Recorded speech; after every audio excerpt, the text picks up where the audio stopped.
Paris has avoided building some massive and expensive stadiums for this year's Olympic Games. Instead, they're using temporary venues and even some existing stadiums, including one that was last used when Paris hosted the Games in 1924, 100 years ago.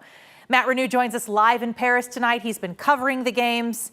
Not a lot of buildings, Matt, get to be used in two Olympics, especially Olympics separated by 100 years.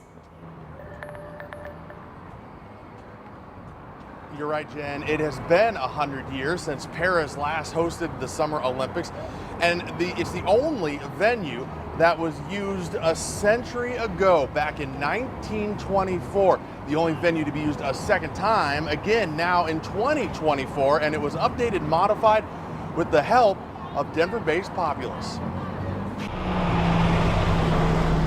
In northern Paris, there's a sports venue, the Yves du Manoir Stadium, that architect Francois Clément with Populous says when you have a really old structure, has been a big part of French sports history for more than 100 years. Still work that engineers at the beginning of the 20th century were able to deliver. Yves du Manoir Stadium was once the French national stadium where 250 national and international competitions were held. My father used to come here to watch games of the national teams in the 60s. And 100 years ago, this stadium was the centerpiece for the 1924 Summer Olympics in Paris. For the Olympic Games in Paris 100 years ago. It was the stadium used for a much smaller Olympic opening ceremony. You had the opening ceremony there, and you have all the field and track and pentathlons. And was the site of that iconic Olympic track and field moment portrayed in the movie Chariots of Fire.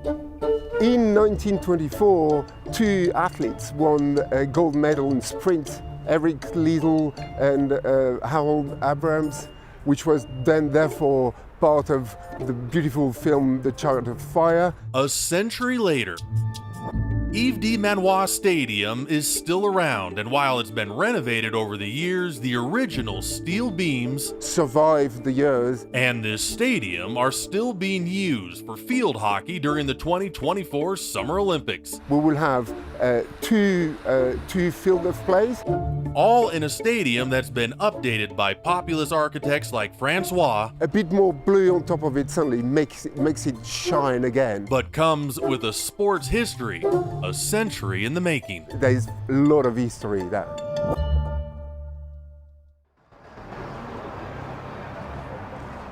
So much history there. Yves du Manoir Stadium was used in the 1924 Olympics, but it was built in 1907, so it has been there a while and seen a lot of big sporting events. At this Olympics in 2024, 13,500 people can sit in there after the Olympics. Jen, the French Hockey Federation will take that stadium over, so it'll get a lot of use there. Reporting from the Arc de Triomphe here in Paris, France at the Olympics, I'm Matt Renew.